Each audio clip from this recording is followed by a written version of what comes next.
Thank you for visiting our channel. Please like, share and subscribe for more exciting food videos. Now that you know the flavor balance, it's time to refine your technique. These are the final steps to make your Thai fried rice taste and look like it came straight from Bangkok.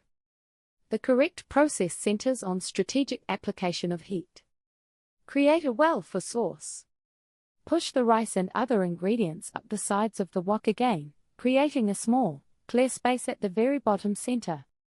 Heat the sauce. Pour about half of your premixed liquid sauce base, fish sauce, oyster sauce, sugar, directly into that hot spot. Let it bubble and agera for just a few seconds before stirring in the rice. This quick heating intensifies the flavor of the sauces. Toss and adjust. Toss the rice rapidly to coat everything evenly. Taste a small amount of the rice. Add the remaining sauce if needed, but do not oversauce. The rice should be flavorful but still dry. Delicate additions. Once the sauce is incorporated, quickly toss in delicate ingredients that cook fast. This includes sliced tomatoes, egg. Create another well, scramble the egg quickly, then immediately toss to coat the rice, and any soft vegetables like peas or carrots. Cook for another 30 seconds, tossing continuously to mix and heat through. The key is to stop cooking before the tomatoes become mushy or the overall texture becomes wet. Finish with a quick final stir, then transfer the khao pad immediately to a serving plate.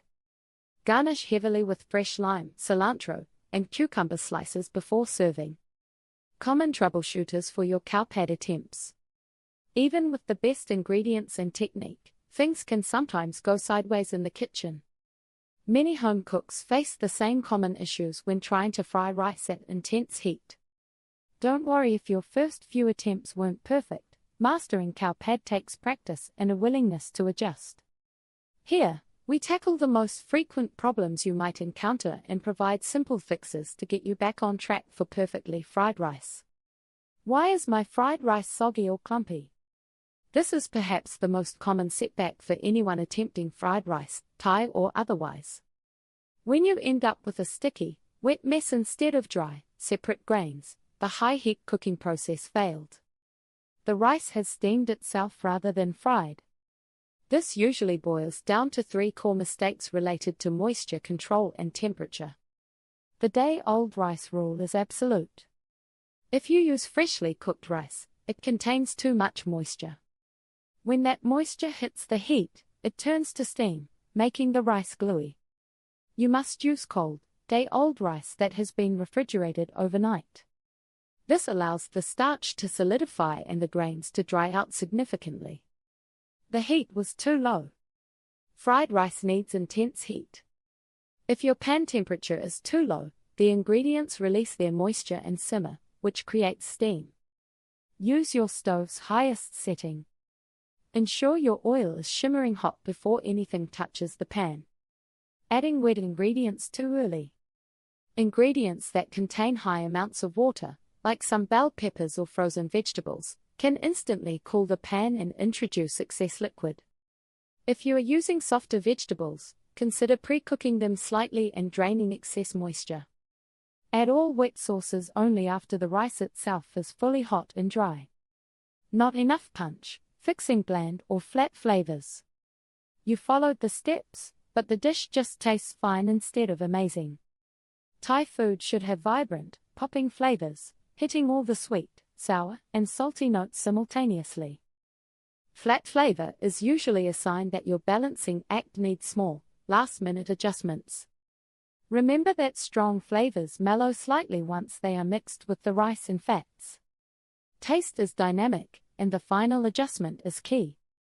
We often rely on highly concentrated liquid seasonings to add that critical boost just before serving. Boost the savory base. If the dish tastes flat and lacks depth, carefully add a small amount of extra fish sauce. It delivers immediate salinity and umami. When adding, push the rice aside, pour the sauce onto the hot pan bottom to agera it for a few seconds, then toss quickly. This prevents the rice from simply absorbing cold, raw seasoning. Introduce fresh brightness. If the rice feels heavy, greasy, or dull, it likely needs acidity.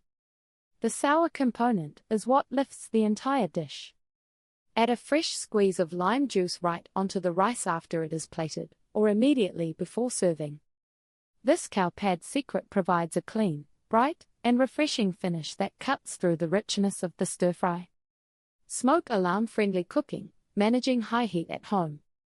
Authentic fried rice relies on intense heat, often beyond what standard home burners can achieve. A restaurant wok burner generates far more heat than your stove. Trying to mimic commercial heat levels in a small kitchen can quickly set off smoke alarms. Fortunately, you can achieve that sought-after texture and wok smoky flavor safely by adjusting your method. Here are ways to manage high heat effectively in a home setting. Use the right tool. If you have a powerful gas burner, a wok is great. However, for most electric or weaker gas stoves, use a large, heavy-bottomed cast iron or stainless steel skillet. Skillets maintain heat better than thin woks on lower output home stoves, helping achieve a consistent frying temperature. Cook in smaller batches. The single biggest rule for home cooks is do not overcrowd the pan. If you add too much at once, the temperature plummets, and your food will steam. If you are cooking a recipe that serves 4, divide the ingredients and cook it in 2 separate batches. This keeps the heat high and the rice dry. Prioritize ventilation. Always use your kitchen hood fan on the highest setting. High heat stir-frying inevitably creates smoke and oil vapor. Open a window if possible. Good ventilation prevents smoke alarms from triggering while you chase that delicious smokiness. Heating the pan is key. Let your cooking vessel heat up for several minutes longer than you think is necessary, then add the oil. The pan walls must be scorching hot before you add any ingredients. Authentic Thai fried rice is truly about achieving balance. You now know the key elements needed for success, perfecting the sweet, sour, and savory flavor structure, insisting on specific ingredients like fish sauce and day-old jasmine rice, and cooking fast using high heat. These fundamentals ensure your Khao pad avoids mushiness and tastes bright, not flat. Do not settle for boring, takeout-style rice at home. You have all the techniques and ingredient lists required to create the complex, satisfying flavors of Thai street food. Start with your favorite protein, maybe shrimp or chicken, and always keep that fresh line ready. Your next great dinner is only minutes away, so heat up your wok and start frying.